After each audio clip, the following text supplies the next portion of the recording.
Hello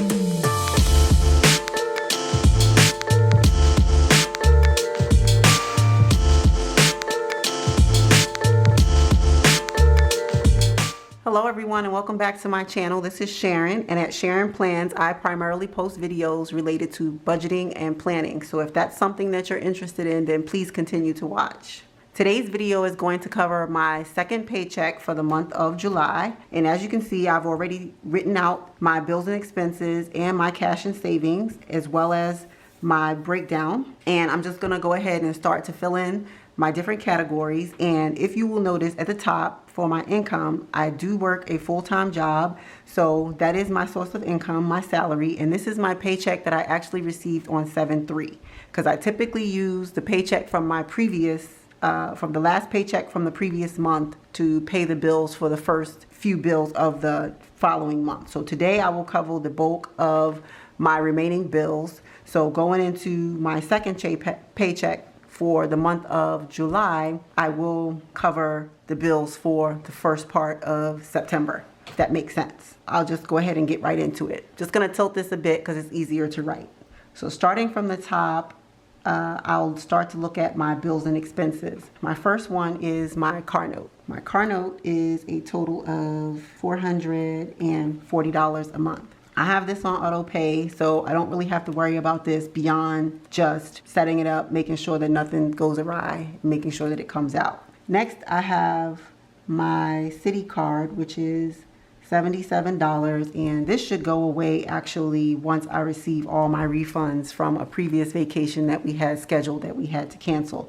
So I'm still waiting on my refund, so I have to keep making minimum payments until that happens, and then I'll just get a credit from the credit card company. Next, I have my Amex renewal, because the renewal is up for this credit card, and that's a total of $550. I know it may seem a bit steep, but I do get some rebates back, which make it very useful for us. So we think it's worthwhile, so we continue to pay the fee. Next, I have my home warranty, which is a total of $61.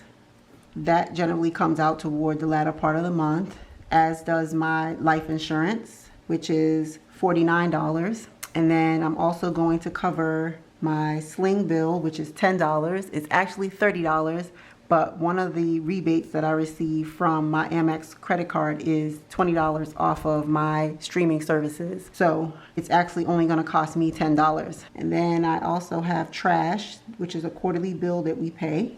Is $93, and I actually pulled this money from my sinking fund, so this I will include in my rollover once I'm done filming this video. And then finally, I have variable expenses, which I've allocated $20 for this month just to buy some of the things that I use to like film videos and things like that. So I'll cover that in this paycheck as well. So moving over to my cash and savings. First one I have is my cleaning service.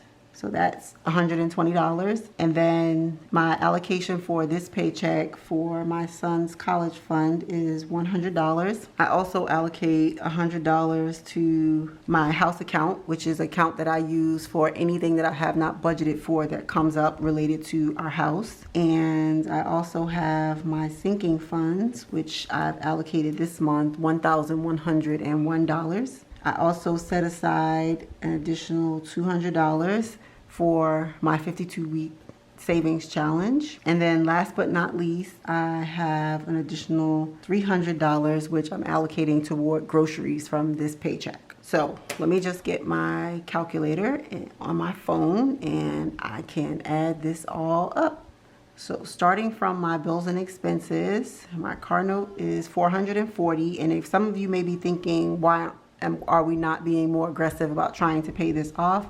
We actually are trying to increase the amount of our emergency fund right now, so that's our priority. So once we get that to a level that we're comfortable with, then we're going to start attacking the car note if you were interested.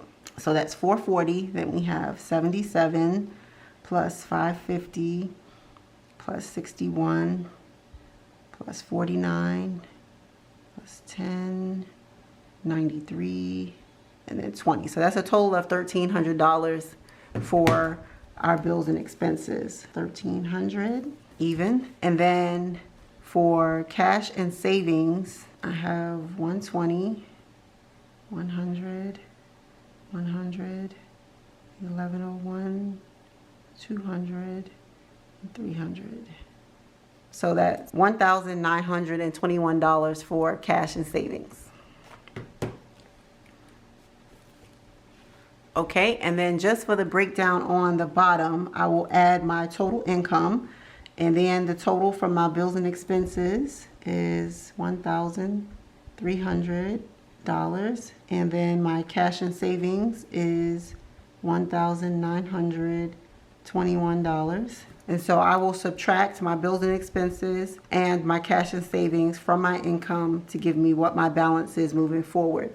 And if I do have a balance, I'll decide at that time what we want to do with it. But right now, any extra money that we have left over, we've just been allocating to our emergency fund. So that's more than likely what I will do with any excess cash left over from paying both my cash and savings and my bills and expenses categories. What I'm going to do right now, I'm just going to get my money and I'm going to get my groceries cash envelope so that I can stuff it with the $300, because I did go and pull that out from the bank. And so here is my groceries cash envelope, and I currently have a total of 20, 30, 5, 6, 7, 8, which is left over from my first paycheck. So I'm just going to add $300 to this.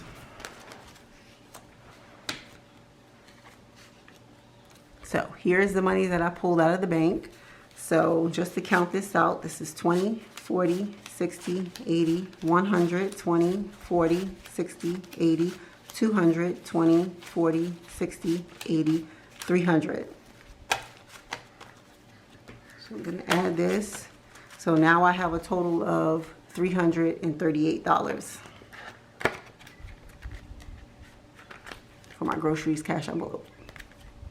That is going to conclude this video. It was short and sweet, but I appreciate you sticking around and coming back and checking out my videos. I really like sharing with you because it also helps me remain accountable. So I hope everyone is doing well, and I hope that you are staying on budget as well as meeting your savings and budgeting goals. So without further ado, I'm just going to end this video. Please like and subscribe to the channel, as well as leave me a comment down below. And I hope to see you back in the next one. Bye for now.